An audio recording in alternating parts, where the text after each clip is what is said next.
충청북도의 수건 사업인 충북선철도 고속화 예비 타당성 조사 면제가 확정됐습니다. 1조 5천억 원이 들어가는 충북선철도 고속화 사업은 호남선과 강원권을 연결하는 충북선 청주공항 제천 간 88km 구간에 고속화 철도망을 구축합니다. 청주공항 제천 고속화 사업이 2026년 준공되면 충청북도가 구상하는 유라시아 대륙 진출 발판인 강호축이 구축됩니다.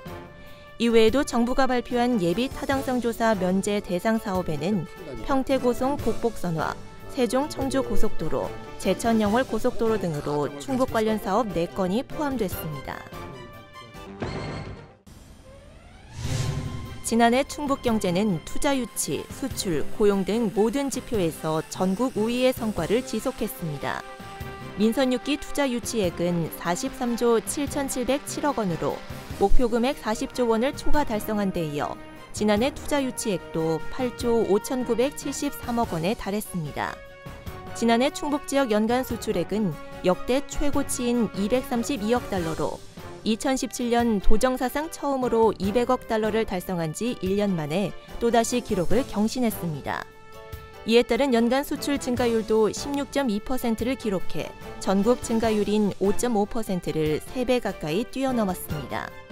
또 연간 고용률도 69.1%로 전국 2위에 올랐으며 실업률은 전국 최저 수준인 2.4%에 그쳤습니다.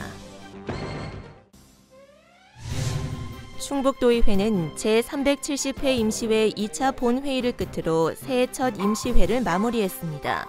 2차 본회의에서는 지역 현안 관련된 건의안과 조례안 등 안건 15건을 처리했습니다. 또 청주국제공항 거점 항공사 면허 발급 촉구 건의안, 국가 균형 발전을 위한 반도체 클러스터 충북 유치 건의안을 상정했습니다. 이와 함께 윤남진 의원, 오영탁 의원, 박우양 의원, 이상식 의원 등의 5분 자유 발언도 진행됐습니다. 충청북도는 아프리카 돼지열병 주의를 발령했습니다. 이에 충청북도는 설 연휴 기간 동안 아프리카 돼지열병 발생국 여행이 증가할 것으로 예상됨에 따라 도내 유입 방지를 위해 도민을 대상으로 예방 홍보에 나섭니다. 충청북도는 발생 국가에서 불법적으로 반입되는 축산물이 가장 위험한 만큼 현지 여행 시 재래시장 정육점, 축산농장 등의 가급적 방문을 자제해 줄 것을 당부했습니다.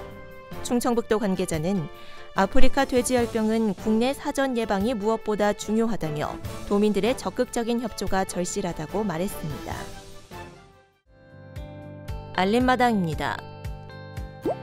지난해 최대 매출을 경신한 SK하이닉스에 이어 LG생활건강도 창사 이래 처음으로 영업이익 1조 원을 돌파했습니다. LG생활건강은 2018년 매출액이 6조 7,475억 원으로 전년보다 10.5% 늘었고 영업이익은 1조 393억 원을 기록해 11.7% 증가했다고 공시했습니다.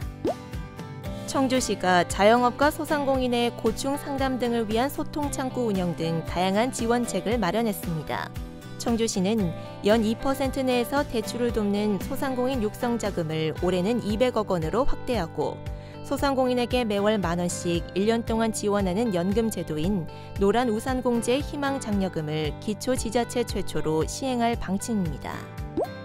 제천시는 지역화폐 발행을 위해 한국조폐공사와 농협, 우체국 등 17개 금융기관과 협약을 체결했습니다. 오는 3월 첫 판매되는 제천 지역화폐 모아는 5,000원권과 만원권 두 종류로 발행되며 3,000여 곳의 가맹점에서 현금처럼 사용할 수 있습니다.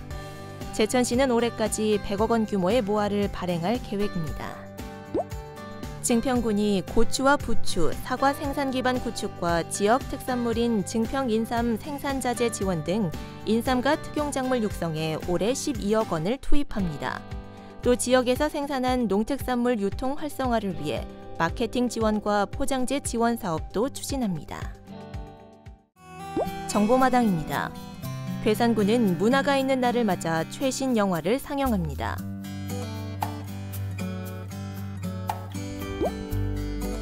한국공항공사 청주지사는 1,090년 규모의 청주공항 주차 빌딩 신축 공사를 완료하고 29일부터 운영합니다.